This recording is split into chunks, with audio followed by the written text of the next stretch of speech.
is an economy?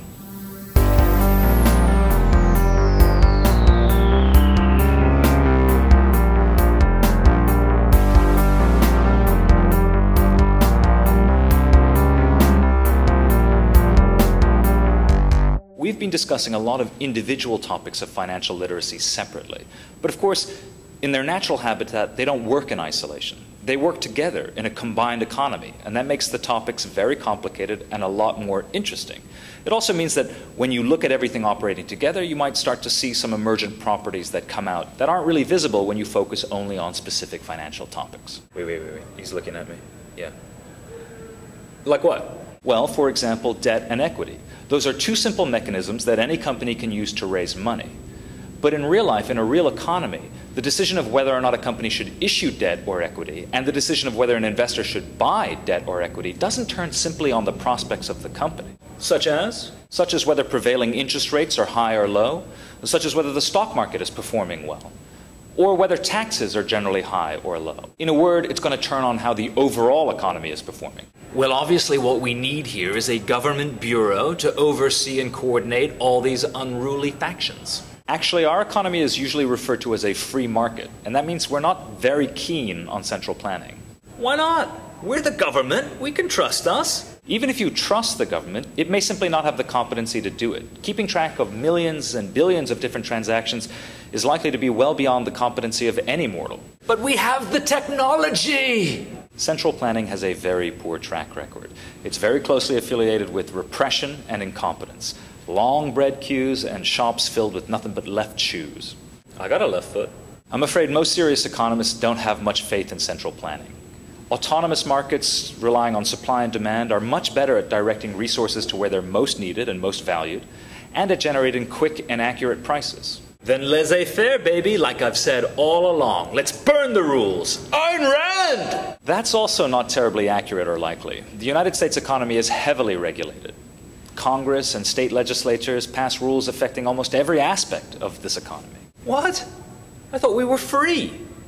Why can't we just have one economic/political system that's either black or white? Because reality is gray, and whatever you might prefer, the current state of the debate about the US economy is more one of the extent of appropriate regulation.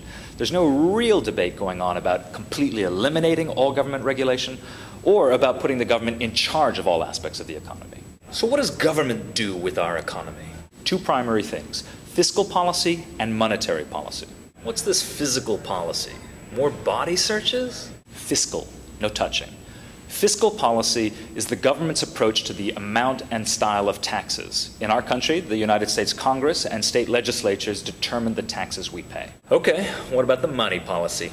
Monetary policy is typically determined by a central bank. In our case, that's the Federal Reserve, and it's independent of the executive and other branches of government. The Fed's actions can have a direct effect on economic conditions. Look, I may pay taxes, I may owe taxes, but I've never had any dealings with the Federal Preserve. The Federal Reserve. Perhaps not directly, but the connection may be closer than you think. The Fed typically lends money to banks, and of course you will have dealings with banks, either as a depositor or as a borrower. And the Fed's rates to banks will influence what rates the banks give you. Impressive, but so what? If you think of our economy as an engine, fiscal and monetary policy can be used to keep that economy humming in a comfortable range. If the economy is starting to overheat, interest rates can be raised to cool things down. On the other hand, if the engine is about to stall, interest rates can be lowered to spice things up a bit. Then why do we still have recessions and unemployment? Our economy is enormous, with lots of moving parts. And even if we assume that the government players had perfect intentions, their tools are somewhat crude, and they're not perfect.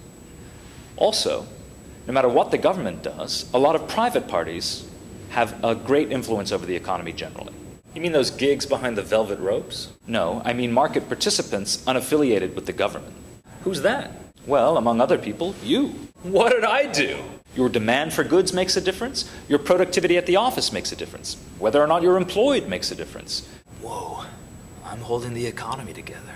Well, you and lots of other market participants in the aggregate can influence whether or not the market runs hot, whether it runs cold, or whether it runs smoothly in between. So I just need to time my investments to surf those hot cycles. That's probably a very bad idea. You'll find very few people, even experts, who can accurately time economic cycles.